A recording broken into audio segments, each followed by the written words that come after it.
Happy 4th of July. Or should I even had added that happy in the sentence? You know, when I think about freedom, I think about how it was a bloody business. From 1776 to present day, July has been celebrated on the birth of American independence, with festives ranging from fireworks, parades, concerts, to a family good old cookout. Nothing like living in Texas and having a good old cookout, right? And also in July 4th of 1776, 13 colonies claimed independence from England, an event which eventually led to the formation of the United States, which I believe, if I have this right, they went back to battle in 1810. But when I think about freedom, like I mentioned, I think about a bloody business, my freedom, when I received Jesus into my heart, and I was reminded of what he had to endure for me to receive freedom. Mark 10:45 tells us that, for even the Son of Man did not come to be served, but to serve and to give his life a ransom for many. Like I mentioned, freedom is a bloody business. And what I have noticed is that someone had to die. But praise God, giving his begotten Son to die for us all so we can all live. I'm thinking about also in the book of John, in chapter 8, verse 36. Therefore, if the Son makes you free, you shall be free indeed.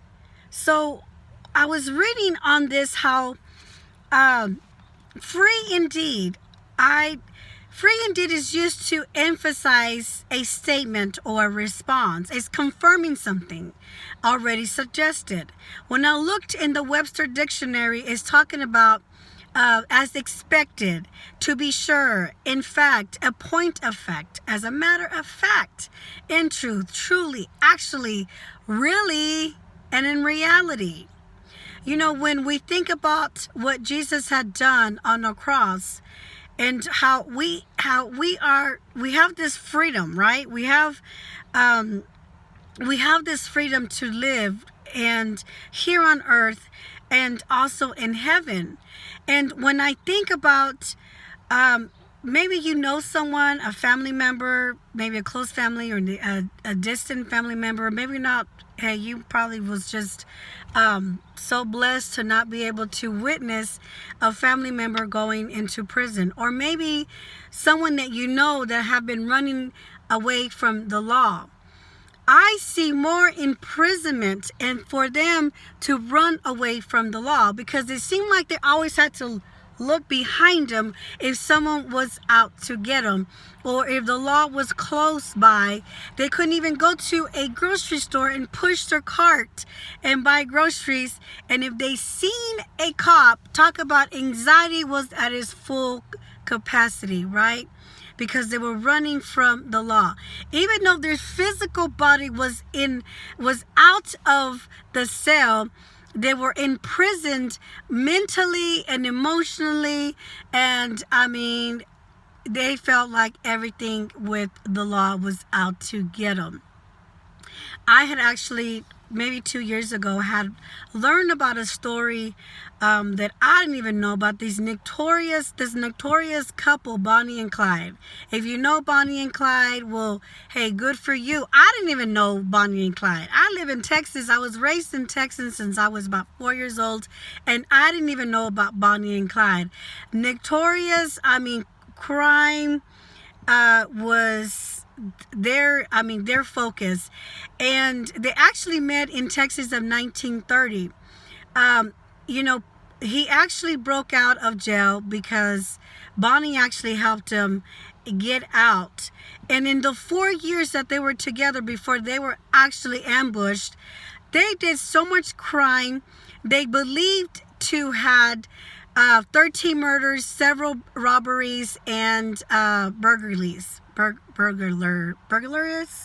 I can't talk today, okay?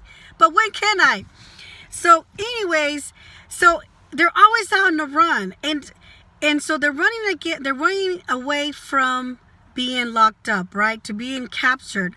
But I'm thinking how crucial, how just the life of living, of running away from what actually needs to happen for you to turn yourself around, for your life to turn around.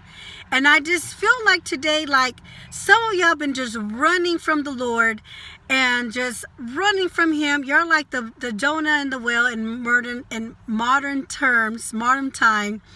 And y'all just keep running from Him. I'm thinking it is more exhausted to be running from God and running from the law and running from everything that needs to happen for you to make your life do a 180, I guess, to say. So I was thinking about His escape. And I was like, was He really free? I mean, I'm thinking that if, it would have been worse. It would have been worse for Him to be running or more, I can't talk today. Help me, Jesus. It was worse for Him to be running from the law and always looking behind His shoulder and, not knowing when He was going to be captured or found. But I have to tell you that we truly have to surrender to God. You have to lay it all down. If you stop running from God and start running towards Him, you no longer have to live in the bondage and sin. You have been imprisoned by the lies of the enemy. So what you have to do is that you have to imprison the enemy and handcuff the enemy and remind him of the cross, remind him of his day, remind him it is near when he comes in and bombards you with lies and tries to cuff you and tries to imprison you. But you tell him that it is finished. Those who find Christ, the one and only source of spiritual truth, will be truly free. So that is being indeed free. Martin Luther King Jr. had quoted, "Freedom is never voluntarily given by the oppressor. It must be demanded by the oppressed." Who's your oppressor? Who and what is stealing your freedom? Is it yourself? Is it the lies from the enemy? Matthew 11:12 says, the violent take it by force. So you have to go into battle. You have to go and face the enemy and tell him that you will take your freedom by force, that sin will no longer hold you bondage, that whatever that is keeping you awake in the middle of the night, your peace, He has to give you your peace. He has come in and stole and has taken away everything from you, taking your freedom, taking your joy, taking your happiness. This oppression, this life from hell, depression, anxiety, and everything mentally that has come in and rob you from your freedom, you have to go and take it by force. You have to face it. You have to look at it in an eye to eye. I still can't talk. Just avoid me, but listen to the word. You have to go take it by force. Whatever that is that you have to take by force. What is taking away from you to really be free indeed? You have to go in and get it back. Get it back from the enemy. Get it back. Hey, sometimes we got to get it back from ourselves. Is it you that you are causing yourself oppression? What are you speaking? What are you decreeing and declaring out of your mouth? If death is all you're speaking, well, death is knocking at your door.